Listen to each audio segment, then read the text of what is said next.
সারা জাহান। ঈদ মুবারক, ঈদ মুবারক, গাইছে ঈদের গান। চাঁদের পালকি চড়ে আসলো সবার ঘরে, আসলো খুশির ঈদ, বলো ঈদ মোবারক, ঈদ মোবারক, ঈদ মোবারক ঈদ। চাঁদের পালকি চড়ে আসলো সবার ঘরে, আসলো খুশির ঈদ, বলো ঈদ মোবারক, ঈদ মোবারক, ঈদ মোবারক ঈদ, বলো ঈদ মোবারক, ঈদ মোবারক, ঈদ মোবারক ঈদ। আমরা অনেক সুন্দর একটি গান শুনলাম, আর আমরা ঈদের গান আরও গাইবো, তবে আমরা একটু আলাপও করি যেহেতু আজকে আমাদের আড্ডার অনুষ্ঠান। তো আমি সবাইকে একসঙ্গে জিজ্ঞেস করতে চাই যে চাঁদ দেখার যে স্মৃতি, চাঁদ দেখে আমরা দোয়া করি, ছাদে যাই, যে চেষ্টা করি চাঁদ দেখতেই হবে আর দোয়া করি, তো এরকম কোনো কিছু স্মৃতি আমাদের সঙ্গে আপুরা আজকে শেয়ার করুন। কে প্রথমে বলবেন? চাঁদ দেখার কথা যদি বলেন, বাংলাদেশে তো আর ওইটা আলাদা মজা একটা ছিল ছোটবেলার যেটা। তারপর মনে করেন এখানেও আমরা খুব চেষ্টা করি পরিবার মিলে। তো চাঁদ রাতে আমরা বের হই, মেহেন্দি মাখা, তারপর একটু সবাই মিলে হ্যাঁ, এখানে মজা গ্রিন করা। স্ট্রিটে অনেক আনন্দ হয়। হ্যাঁ, গ্রিন স্ট্রিট, ইলফোর্ড, অনেক জায়গায় হয় এটা আসলে। তো ওই চাঁদ রাতের মজা যেটা, আনন্দ যেটা, এটা আগে এত ছিল না। এখন এই প্রজন্মে যেরকম হচ্ছে, তো সবাই মিলে খুব ভালো লাগে। এইটাই ভালো লাগে যে ব্রিটেনের মতো জায়গায় আমরা এত সুন্দর করে ঈদ আনন্দ করছি, এটা আসলে গা শিউরে উঠে যখনই আমি দেখি। আর সবাই মিলে বন্ধু বান্ধব ফ্যামিলি, দেখা যায় ওই দিন সবাই কিন্তু সময় বের করছে আর সন্ধ্যার পর। আমি মনে রাখতে পারি না যে যেতে হবে মেহেদি লাগাতে, কিন্তু আমাকে কেউ না কেউ একজন দুজন ফোন করবে যে আপনি আসেন আপু আসেন। মেহেদি আমিও পড়ি না, কিন্তু মেহেদি অনেকেই পড়ে, আর ভাল লাগে দেখলে, খুব ভালো ভালো লাগে। লাগে, হ্যাঁ, খুবই সবাই সুন্দর মেহেদি লাগে। মাখছে। আমাদেরকে হিমিকা আপু একটু স্মৃতি বলুক। আমার তো মানে ওই যে বলেন না ঈদ কা চাঁদ, মানে ঈদের চাঁদই একটা আসলে ইটসেলফ একটা আনন্দের ব্যাপার। তো যেদিন সম্ভাবনা থাকতো যে ঈদের চাঁদ দেখবার সম্ভাবনা আছে, তো ইফতার তো কোনো রকম সব, আমি একান্নবর্তী পরিবারের মেয়ে, তো সবাই মিলে ছাদে চলে যেতাম। তো চাঁদ দেখা শেষ হলে খুব কষ্ট, এটা একটা মানে একটা বাজির মতো হয়ে যেত যে কে দেখতে পারলো, কে আগে দেখতে পারলো, কে দেখতে পারলো না। খুবই একটা দুঃখজনকও হতো অনেক সময়, কারণ ঈদের চাঁদ খুব বেশিক্ষণ থাকে না, দেখা যায় না, খুব অল্প সময় থাকে, অল্প সময়ের জন্য। তো সেই ঈদের চাঁদ দেখে তো আম্মা ওয়েট করতেন, অপেক্ষা করতেন বিটিভি চালিয়ে দিয়ে, তখন তো বিটিভি ছিল। তারপরে যে রমজানের ওই রোজার শেষে, এটা একটা ভীষণ প্রিয় গান, এখনো আমার প্রিয় গান, এখনো মানে চোখে জল চলে আসে। তো খুব আনন্দের একটা বিষয় ছিল ঈদের চাঁদটা, মনে হয় খুবই বড় একটা বিষয়। তো এখন এইখানেও মিস করি না, চাঁদ রাত গ্রিন স্ট্রিটেতে এত চমৎকার অনুষ্ঠান হয়, এত মানে গ্যাদারিং হয়, খুবই ভালো লাগে। মনে হয় ওইটা মিস করলেও ঈদ অনেক বেশি গ্যাদারিং হয়। ছোটবেলা আপু বলতে পারবে এটা বেশি ভালো, উনি ছোট থেকে এখানে ছিলেন যেহেতু।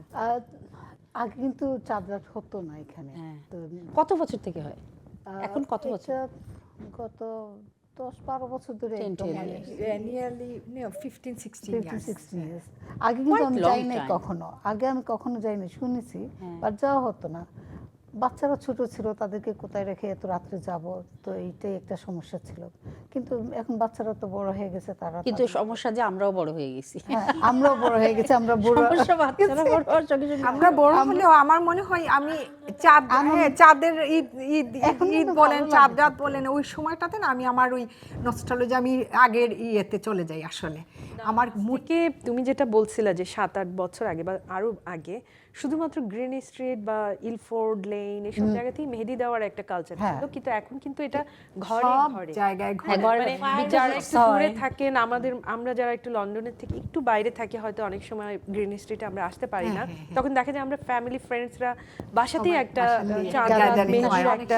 এইটাই তো আনন্দ, সবকিছু খুব মুক্ত এবং বেশি পরিমাণে হচ্ছে। এটার আরেকটা কারণ যে শুধু উৎসব পালন করা তা নয়, এটার একটা বিজনেস ইয়েও আছে, অ্যাসপেক্টও আছে জিনিসটা। এটা একটু প্রফেশনাল জায়গায় চলে গেছে, মেহেদি লাগানো পর যে একটা টাকা পয়সা পাওয়া বা একটা সালামি পাওয়া, সেটাও একটা এটাও একটা ছাত্র চমৎকার এবং বিষয়। যারা আসেন এই দেশে তাদের গতবার- একটা এক্সট্রা ইনকাম। হ্যাঁ, গতবার That's a দেখা fun গেল as well. একটা নিউজে দেখলাম যে কোনো কেউ একজন ভিজিটরে এসেছেন, তো মেহেদি লাগিয়ে সম্ভবত 1000 পাউন্ড তার ইনকাম হয়ে গেল। তো আর inspiration। তারপরে Yeah. আপনার এখন এই যে আপনার যেটা হচ্ছে YouTuber, TikToker, that's a different profession as well.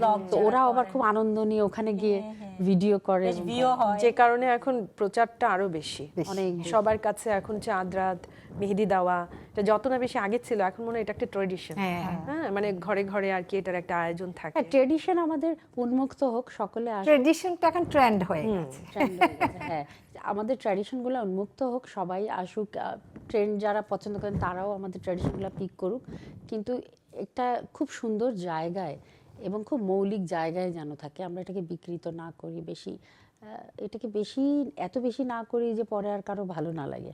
So আমরা একটা সীমার মধ্যে থেকে খুব সুন্দর করে আমাদের ট্র্যাডিশনগুলোকে পালন করি, সেটা আমাদের ইচ্ছে থাকবে। আমি মনে করি সবাই সেটাই মনে করে। তারপরেও আনন্দে বাধা দিতে চাই না আমরা, সবাই আজকে আপনারা আনন্দ করবেন, আমরাও অনেক আড্ডা দেব। বাংলাদেশে প্রতিটি জায়গায় জায়গায় এখন এগুলো হয়, মেহেন্দির মেহেদি বুথ। হ্যাঁ। তো আমাদেরও বাংলাদেশে আগে আমরা বাড়িতে বাড়িতে নিজেরা করতাম আর কি, ভাই বোনেরা। হ্যাঁ, বড় বোনরা এখনো মানুষ বাড়িতে বাড়িতে করে, না করে না, হ্যাঁ, একটা মনে আছে। ওটা একটা ডিফারেন্ট। গাছে থেকে মেহেদি হ্যাঁ, পেরে তারপরে তারপরে পাটায় বেটে। বেটে। ওগুলো আসলে এখন বিলুপ্ত হয়ে গেছে হ্যাঁ, honestly। এখন নাই। আমরা আমাদের উৎসবগুলোকে পালন করি, চাই যে আমাদের পরবর্তী প্রজন্ম আমাদের মতো করে উৎসবগুলোকে জানুক, কিন্তু আল্লাহর নিয়ম কানুনের ভেতরে থাকা যে একটা আনন্দের, এবং এই আনন্দের সঙ্গে জীবন যে আরও বেশি আনন্দের, সেটা আমরা আসলে কতখানি আমাদের সন্তানদের বোঝাতে পারি। ঈদের আনন্দ আসলে যে শুধু ভোগে নয়, এটা যে ত্যাগেও আমরা শেয়ার, এটা একটু আমরা কিভাবে বোঝাই আমাদের সন্তানদেরকে, এটা আমি আপুদের কাছে একটু জিজ্ঞেস করব। আমাদের যে ঈদের আনন্দ, এই ঈদের আনন্দটা আমরা শুধুমাত্র খাবো, ভোগ করব নিজের জন্য, যেমন কাজী নজরুল ইসলামের ওই গানে ওই কথাটি বলা আছে যে একটু ত্যাগের জায়গাটা, ত্যাগের যে মহিমা। অবশ্যই যেমন ত্যাগের আপনারা জায়গাটাই যারা ভেরি প্রবাসে ইম্পর্টেন্ট। থাকেন, তারা দেশে যারা একটু সাধারণ আত্মীয় স্বজন আছেন, যাদের ইনকাম সোর্স অল্প অথবা অর্থনৈতিক অবস্থা এত ভালো না, তাদেরকে তো আপনারা সাহায্য করেন। অবশ্যই, এটা তো আর সাহায্য করার কথা তো আর এটা ওপেনলি না বললেও সবাই করে এটা। আমার ধারণা সবাই করবেও এটা। যেমন ঘুম থেকে উঠে আমরা প্রথমে কি করি ঈদের দিন, আজকে ঈদের দিনটা শুরু করলাম, প্রথমে উঠে আমরা পরিবার নামাজে গেলাম, গোসল করে নামাজে গেলাম, নামাজ শেষে এসে বাসায় হালকা একটা নাস্তা, বেশি কিছু না, কারণ আমাদের অনেক বড় পরিবার, তো আমরা অনেক ভাই বোন, তো আমাদের প্রত্যেক ঈদের সময় থাকে, প্রত্যেক বোনের ঘরে একবার এক একজনের বাসায় থাকে প্রোগ্রামটা। আর একটা ঈদের সেকেন্ড ডে থাকে একটা বিগ গেট টুগেদার, হিউজ একটা ফ্যামিলি আছে, চাচা মামা সবাই মিলে আমরা একটা হলের মধ্যে ওইটা প্রোগ্রাম করি। তো সবার সাথে আমাদের এইভাবে দেখা হয়ে যায়। হ্যাঁ, তারপর মনে করেন আমরা নামাজের পর এসে তারপর চলে গেলাম আমাদের বোনের বাসায়, যার বাসায় থাকে, অথবা আমার ভাইয়ের বাসায় গেট টুগেদার, ওখানে গেলাম, গিয়ে সবাই মিলে বসে বাচ্চাদেরকে নিয়ে, আমাদের একটা বোন আছে, ও একটু ইসলাম নিয়ে কথা বলে বসে, সবাইকে একটা সুন্দর পরিবেশ নিয়ে ইসলাম নিয়ে কথা বলার মধ্যে তারপর দেখা যায় একটু এখানে ডোনেশনের জন্য একটা থালা বাটি নিয়ে বসা হয়, কে যেমন গাজার জন্য, সিরিয়ার জন্য। এগুলো হচ্ছে কি বাচ্চাদেরকে শেখানো, আর কিছু না, যে তোমরা এগুলো দেখে দেখে শেখো, আমরা যেগুলা করছি তোমরা আগামীতে যাতে এগুলা পালন করো।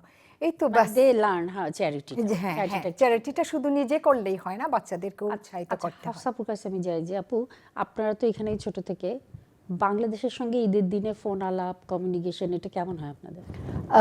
আগে প্রায় হতো, যখন আমরা যেমন আমার চাচা বা আমার শ্বশুর শাশুড়ি ওনারা দেশে ছিলেন, ওনারা বেঁচে ছিলেন, তখন কিন্তু ঈদের দিন ফোনে আলাপ করা, তাদের সাথে কথা বলা, নামাজ পড়ে আসার পরে কিন্তু তাদের সাথে আমরা কথা বলতাম। বাট এখন যেহেতু ওনারা নাই, বাংলাদেশে আর তেমন কথা হয় না। বাট হয়তো অনেক দূরের আত্মীয় স্বজন যারা আছেন, একটু সাপোর্ট দরকার, ফাইন্যান্সিয়াল সাপোর্ট, বা ঈদ করতে পারছেন না, বা তাদের বাচ্চারা অসুস্থ বা আছে, এরকম অনেক কিছুই তো থাকে মানুষের, তো তাদেরকে আমরা একটু সহযোগিতা করার চেষ্টা করি। বা কোনো এতিমখানাতে আমি প্রেফার করি, স্পেশালি কুরবানি ঈদে বা ঈদের সময় এতিমখানাতে কিছু ডোনেট করার। আচ্ছা রুপি, আমি আপুর কাছে জিজ্ঞেস করি যে আপু, আপনি তো বাংলাদেশের সাথে অ্যাটাচমেন্ট আপনার আছে অনেক, জি। তো ঈদের দিনে যে সকাল থেকে দেখা যায় যে সবাই ফোন করতে থাকে, এরকম হয়?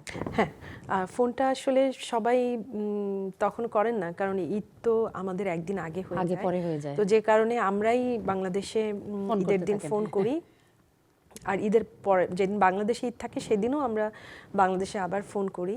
আর এই ফোনের সাথে আমরা আমাদের বাচ্চাদেরকেও সম্পৃক্ত করি, কারণ ওদের যে আত্মীয় স্বজন, চাচা চাচি, ফুপু, খালা বা নানা নানি, আমার শ্বশুর শাশুড়ি মারা গিয়েছেন, এই যে মুরব্বীরা যারা বেঁচে আছেন তাদের সবার সাথে আমরা ওদেরকে কথা বলাই, ঈদের যে শুভেচ্ছা সেটা আমরা বিনিময় করি।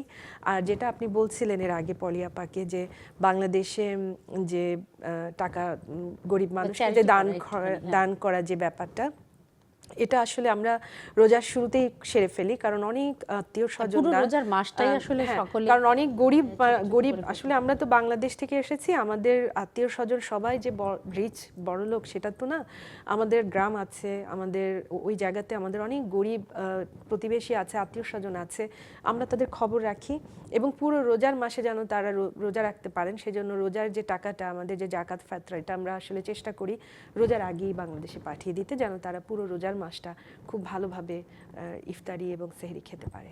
আলহামদুলিল্লাহ। আপু, আপনার কাছে আমি জিজ্ঞেস করবো, এই যে ট্র্যাডিশনটা আমরা বাচ্চাদেরকে শেখাচ্ছি, ওরা এটা আবার নিজেদের উপরে চাপ হিসেবে নিচ্ছে না তো? আচ্ছা, এই ক্ষেত্রে যদি বলতে হয় সেক্ষেত্রে আমার সন্তান, Maybe আমার they like ছেলে something else. আমার চাইতে বেশি মানে তার আগের দিন রাতেই প্রিপারেশন থাকে, আম্মু এখানে তো ক্যাশ নিবে না, আমার কার্ড লাগবে, আমাকে কার্ড দিয়ে রাখো, কিংবা সে ব্যবহার করে, তার কাছেও কার্ড আছে, তো তার প্রিপারেশন আগে থাকে। তারপরে জাকাত, আমি এটা অবশ্য ত্যাগ বলবো না, এটা একটা ভালোবাসা, হয়তো সারা বছর ওভাবে দেওয়া হয় না, হ্যাঁ। কিন্তু রমজান আসলে মনে হয় এটা আরো বেশি, মানে মনের ভিতরে একটা কাজ করে যে আমি খাচ্ছি, যেহেতু রোজা রাখি, আমি তো তখন ক্ষুধাটা ফিল করি যে আসলে যারা না খেয়ে থাকে তাদের কি কষ্টটা হয়। অনেক সময় আবার দেখা যায় যে আমরা এখানে অনেকেই লন্ডনে কিংবা উন্নত বিশ্বে সবাই ফ্রি স্কুল মিল পাচ্ছে, ফ্রি স্কুলে যাচ্ছে, তেমন টাকা পয়সা খরচ করতে হয় না, কিন্তু যারা বাংলাদেশে হয়তো বা ভালো স্টুডেন্ট কিন্তু ভালো করতে পারছে না ভালো স্কুলের কারণে, তো তাদের জন্য চিন্তা হয় যে কোনোভাবে যদি কিছু সাহায্য করা যায়, তো ওইটা একটা আলাদা মেন্টালিটি কাজ করে, মানুষকে ভালোবেসে কিছু দিতে পারলে নিজেকে অনেক বড় মনে হয়। আর আমার ছেলে মনে হয় আমার চাইতে আরও বেশি খুবই মানে সংবেদনশীল বলবো, কাকে কি দেয়া হচ্ছে, রোজার মধ্যে দাওয়াত করা হচ্ছে কিনা, সবাই ঠিকঠাক মতো আছে কিনা সে খবর রাখে, যদিও বেশ ছোট মানে, কিন্তু তার ওইভাবেই সে ট্রেন্ড। আর আমি দেশের কিছু কালচার, যেহেতু আমি এখানে 3rd জেনারেশন, কিন্তু মানে দুঃখজনকভাবে ওর তো মানে সবাই এখানে আছে, পলি যেটা বললো এখানে হাফসা আপারা আছেন, কিন্তু মানে আমার কাজিন, কিন্তু আমার বাবা মারা এক জেনারেশন, তারপর আমরা জেনারেশন, আর আমাদের বাচ্চারা, সো আমরা আর বাচ্চা এখন 4th জেনারেশন। আমি 4th জেনারেশন, আমার সন্তান হলে 4th জেনারেশন। আমার কাজিনসরা সব ইংলিশ মানে হাফ ইংলিশ, তো ওনারা আবার এই এলাকায় নেই, ওনারা স্কটল্যান্ড আরো দূরে দূরে, যার কারণে ওনাদের সাথে তেমন দেখা হয় না, কথা নেই। কিন্তু ঈদের দিন সকালটা অবশ্যই মানে একদম বাংলাদেশে যা যা করতাম যোগাযোগ, গ্রুপ কল, মানে 2-3 ঘন্টা চলে যায় গ্রুপ কলে, সারা মানে আমাদের অনেকেই অনেক বিভিন্ন দেশে আছেন ভাই বোন কাজিনসরা, তো আমি তো একান্নবর্তী পরিবারের মেয়ে, সবাইকে একসাথে গ্রুপ কলে থাকতে হয়। আবার সকালে মানে তার আগের দিনে আয়োজন থাকে, সকালে শরবত খেজুর টেবিলে রেখে, তারপরে আমার ছেলেও মানে তার কাপড় চোপড় আগের দিন রাত্রে, তারপরে জায়নামাজ তসবি এগুলি সব আগের দিন রাত্রে রেডি থাকে, তারপর সকালে উঠে নামাজে আসি ইস্ট লন্ডন মস্কে। তারপরে তো এখানে বেশ কিছুক্ষণ ঘোরাঘুরি হয়, কেনাকাটা হয়। আবার ওই যে ক্যান্ডি কি বলো ওইটাকে, কটন ক্যান্ডি, ওই যে বাংলাদেশি ক্যান্ডি ফ্লস, ওই যে আরে হাওয়াই মিঠাই আমরা যেটা খেতাম, আজকে তো আপনারা সবাই হাওয়াই মিঠাই রঙের কাপড় পরে এসেছেন সবাই আমরা। তারপরে বেশ সাংবাদিকদের ভিড় থাকে ক্যামেরা নিয়ে, বাংলাদেশে তো এখন হাওয়াই মিঠাই উৎসব হয়, হাওয়াই মিঠাইকে ঘিরে আলাদা করে একটি উৎসব হয়। হ্যাঁ হ্যাঁ, তো এইখানে এখন আবার নতুন দেখি কেক বানানো থাকে মস্কের সামনে, বিভিন্ন কেনাকাটা করে আনন্দ করে তারপরে বাসায় যাই। হ্যাঁ, তারপর বাসায় আরেকবার খাবার দাবার হয় আমাদের। তো আমি পুরন ঢাকার মানুষ, আমি তো আমাদের একটা ট্রেন্ড ছিল বাকরখানি, আপনারা নাম শুনেছেন? আমি খেয়েছি। বাকরখানি খাসির রেজালা দিয়ে খেতে হবে, এটা আমাদের একটা ট্রেন্ড। তো ওই ট্রেন্ড আমি বাকরখানি কি সুইট থাকে না সল্টি? এটা বাকরখানি সল্টি, মানে বিভিন্ন রকমের করা হয়, সুগার দিয়ে করা হয়, পনির দিয়ে করা হয়, ওটা একটা বিখ্যাত খাবার আমাদের ঢাকার মানুষ, না, আমি তবে খেয়েছি। এখানে পাওয়া যায়, আমি দেখেছি। আমি খেয়েছি, আমি লাস্ট, হ্যাঁ ট্রেডিশনাল যেটা অরিজিনালি বাখারখানি যেটা, ওটা তো তান্দুরিতে বানায় এত গোল গোল এই সাইজের। তারপর আবার ওটাকে বিভিন্ন জন বিভিন্ন ভাবে বানিয়ে এটাকে চিনি দিয়ে পরোটা বানিয়ে পনির ওটাকেও দিয়ে। বাখারখানি বলে, মানে অনেক হ্যাঁ নাম হ্যাঁ দিয়ে হ্যাঁ বলে। অনেক চেঞ্জ হয়ে গেছে তো তার ওইগুলি মানে। ট্রেন্ডস চলে, তারপর তো বিকেলের দিকে বের হয়ে যায়, আর কোনো ঝাঁকি ঝামেলা নেই না, সবার বাসায় খেতে যাই মজা করে সেমাই বানিয়ে। তাহলে তো আপনি অনেক বেশি এখানে মিস করেন দেশকে, হ্যাঁ কারণ আপনাদের অনেক মজা হয় পুরান ঢাকায় এসে। হ্যাঁ হ্যাঁ অবশ্যই। পুরান ঢাকার ট্র্যাডিশনটা actually I really like so much, the way of the lifestyle, ওইটাই আসলে আমার দ্য হোল বাচ্চাকে মিস লাইফস্টাইল। করতে দেই না, যে বাবা চাচা সবাই মিলে সাদা পাঞ্জাবি পরে টুপি পরে আতর লাগে, ঈদের জন্য তো কেনা হয় ওগুলি, জায়নামাজ, আতর, তাসবি, সাদা পাঞ্জাবি, আমাদের ট্রেডিশন ছিল বাসায় বাবা চাচারা সবাই সাদা ধবধবে পাঞ্জাবি আনন্দ। পরবেন, আবার মাথায় তুর্কি টুপি, রেড কালারের টুপি ছিল সবার, তো ওই রকম টুপি পরে সবাই। তাহলে তো আপনি ঢাকাইয়া বলতেও পারেন, তাই না? আমি ঢাকাইয়া, হ্যাঁ অবশ্যই, কেন না। দেখি আমরা একটু আমি শুনি। না অ্যাকচুয়ালি আমি ওভাবে কথা বলতে পারি না, এটা আমার জন্য মানে একটা, আমি কি বলবো, আমি স্কিল না, আচ্ছা। আমি নিজেই দুঃখ বেশ পাই। কঠিন বলাটা নাকি? আমি ওখানে আসলে- জন্মগ্রহণ না করলে বলাটা কঠিন। আমি যেমন চিটাগংয়ে জন্মগ্রহণ না করলে চিটাগনিয়ান পরে শিখে নিলেও বেশ একদম ওদের মতো হয় না। আসলে হচ্ছে গিয়ে প্রত্যেকের একটা আঞ্চলিক ভাষা আছে, যে যেখানে বড় হবে সেই ভাষাটা শিখে, হ্যাঁ সে শিখেই বড় হবে। কারণ কি আমার শ্বশুরবাড়ি সহজ হয়। চট্টগ্রামে, তো আমি অনেক চেষ্টা করে ওদের মতো বলতে পারি না। আমার অনেক আত্মীয় স্বজন চট্টগ্রামে থাকে, কিন্তু আমার মনে হয় পৃথিবীতে আমি মোটামুটি অনেক ভাষা আমি শিখতে পেরেছি, 2টা ভাষা ছাড়া, একটা চাইনিজ আর একটা হচ্ছে চিটাং। That was a দুইটাই really good সিমিলার fun. মনে কিন্তু হয়, পলি এত জানো, কঠিন। আমি That's really প্রচন্ড সিলেটি ভাষাটা আয়ত্ত করবার খুব ইচ্ছা ছিল, যেমন এখানে অনেকেই বলে আপনি ইসল করার আগে সিসল করেন, তো আমি খুব চেষ্টা করেও পারি নাই।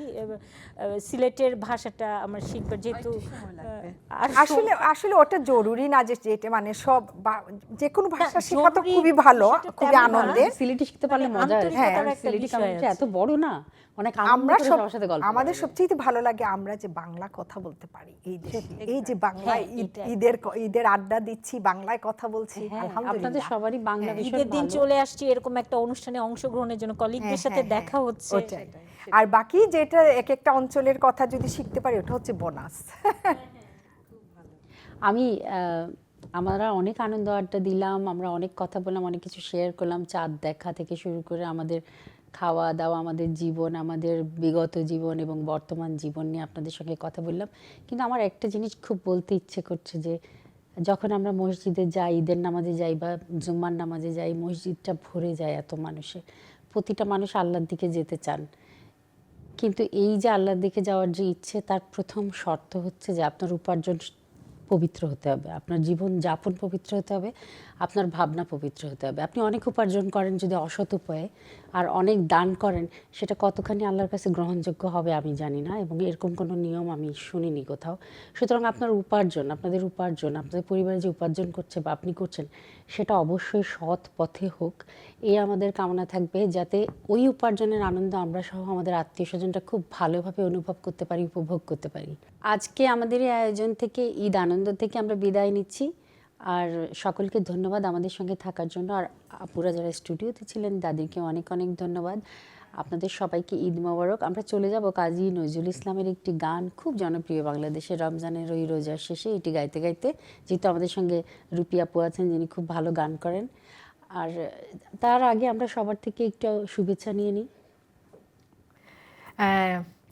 আমি খুবই খুশি এবং আনন্দিত যে আজকের এই প্রোগ্রামে আমাকে নিয়ে আসা হয়েছে, আর আমরা সবাই মিলে একটা সুন্দর আড্ডা দিয়েছি, ঈদটা পরিপূর্ণ হয়েছে। আর দর্শক যারা দেখছেন সবাইকে অনেক অনেক ধন্যবাদ এই প্রোগ্রামটি দেখার জন্য। আবারও আমরা আসবো ঈদের আড্ডা নিয়ে। আমি সবাইকে এখানে যারা উপস্থিত আছেন এবং যারা টেলিভিশনের সামনে বসে আছেন সবাইকে অনেক অনেক ঈদের শুভেচ্ছা। আমি সাধারণত ইকরা বাংলার একজন হোস্ট, তা আজকে আমার কাছে রোলটা রিভার্স মনে হচ্ছে। বসে খুব ভালো লাগছে যে গেস্ট হয়ে বসে আজকে আসিনি আপা প্রোগ্রাম উপস্থাপনা করছেন। তো দর্শক শ্রোতাদেরকে এইটুকুই বলবো যে আপনারা যে যেখান থেকে আমাদের এই প্রোগ্রাম দেখছেন সবাইকে ঈদের শুভেচ্ছা। সবাই ভালো থাকবেন, সুস্থ থাকবেন, আর ঈদের আনন্দ সবার সাথে ভোগ করবেন, এইটাই। রুপি আপু। আজকে ঈদের দিন সবাইকে ঈদের শুভেচ্ছা জানাচ্ছি। ভীষণ ভালো লাগছে আমার সহকর্মীদের সাথে আজকে ঈদের আনন্দ, ঈদের খুশি ভাগাভাগি করে নিতে পেরেছি। সবার ঈদ অনেক ভালো যাক, সুন্দর যাক এবং সন্তান, পরিবার, আত্মীয় স্বজন, বন্ধু বান্ধব সবাইকে নিয়ে আপনাদের ঈদ অনেক ভালো যাক, সেই শুভকামনা রইল। এরপর আমি যাচ্ছি হিমিকা আপুর কাছে। ধন্যবাদ প্রথমেই নুরি আপা আপনাকে এবং যারা ক্যামেরার পেছনে কাজ করছেন সবাইকে ধন্যবাদ এত চমৎকার একটি আয়োজন করবার জন্য। ঈদের আনন্দ আমরা ভাগাভাগি নিলাম, আবারও আমাদের দেশে যেমন আমরা আসলে ঈদের আনন্দ ভাগাভাগি করতে পারতাম, খুবই ভালো লাগছে এখানে এসে। এবং ইকরা বাংলার টিভির দর্শক সবাইকে অনেক ঈদ মোবারক। ভালো থাকবেন সবাই, সুস্থ থাকবেন, আমাদের সবার জন্য দোয়া করবেন। ধন্যবাদ। এক্রা টিভির পক্ষ থেকে এবং আমি শায়লা সিমি নূর আমার পক্ষ থেকে আপনাদেরকে অনেক অনেক ঈদের শুভেচ্ছা। বিদায় আমরা নিয়ে নেব, কিন্তু গান শুনতে শুনতে যাব। রুপি আপু, সবাই আমরা একসাথে করি আমাদের সেই সবার অতি পরিচিত সেই গান। ওমর রমজানের ওই রোজার শেষে এলো খুশির ঈদ, ওমর রমজানের ওই রোজার শেষে এলো খুশির ঈদ, তুই আপনাকে আজ বিলিয়ে দে শোন আসমানি তাগিদ, ওমর রমজানের ওই রোজার শেষে এলো খুশির ঈদ, তোর সোনা দানা বালা খানা সব রহে লিল্লাহ, তোর সোনা দানা বালা খানা সব রহে লিল্লাহ, দে জাকাত মুর্দা মুসলিমে আজ ভাঙাইতে নিদ, ওমর রমজানের ওই রোজার শেষে এলো খুশির ঈদ, ওমর রমজানের ওই রোজার শেষে এলো খুশির ঈদ।